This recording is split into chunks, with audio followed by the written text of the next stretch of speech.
Je vais demander à Jean-Charles Guillet, qui est responsable de la garderie chez nous, de nous parler un petit peu de ses activités. Voilà. Merci Gilbert, mesdames, messieurs, bonjour, monsieur Dessalus, bonjour. Donc l'année 2016, qui a vu entre autres Pascal Virvoz arrêter sa fonction de responsable de la garderie et me passer le bâton, et du coup qui convient de remercier vivement pour son investissement sans faille pendant toutes ces années à cette fonction, mais qui reste bien évidemment un de nos gardes, responsable de la section truite comme nous venons de le voir. L'année 2016 a été encore une fois une année bien remplie. Nous avons participé à plusieurs réunions avec la fédération départementale autour du projet de mutualisation de la garderie, de la commission élargie de la garderie et comme vient d'évoquer Pascal, sur le projet de rédaction des baux de pêche. Une journée de formation de remise à niveau aussi animée par cette même filière. Plus de 3000 km parcourus durant l'année pour surveiller l'ensemble du domaine que nous gérons.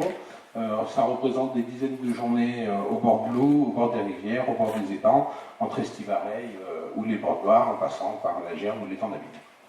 Surveiller, c'est bien évidemment contrôler des pêcheurs, mais c'est aussi les informer, vérifier que tout se passe bien sur les lots, en matière d'environnement par exemple, et participer au long de l'année à diverses opérations, type lâcher de truite, entre-train de rivière, même si pour cette dernière, on ne peut que constater qu'on n'est jamais assez nombreux pour entretenir nos parcours de pêche.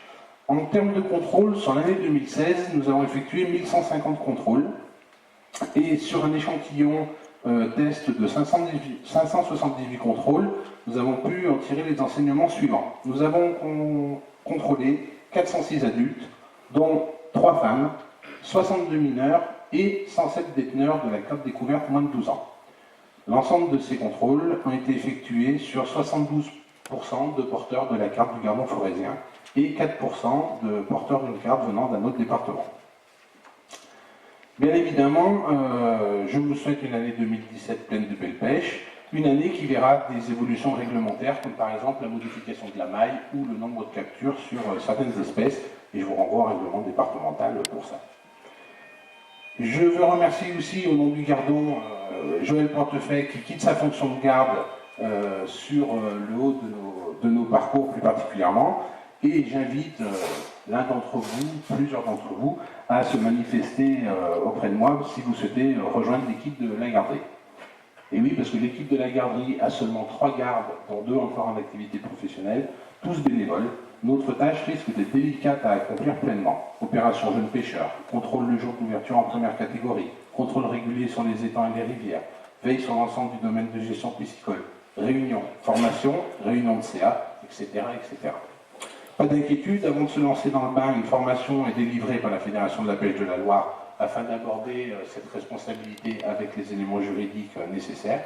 Et les bonnes pratiques sont transmises par nos gardes ou d'autres gardes confirmés de la Fédé. Une fois de plus, bonne pêche 2017, bonne année à tous. Merci. Alors, merci Jean-Charles. Pour la petite histoire, Jean-Charles nous représente également au bureau de la fédération départementale, le même que Roland aussi qui est ici, mais voilà.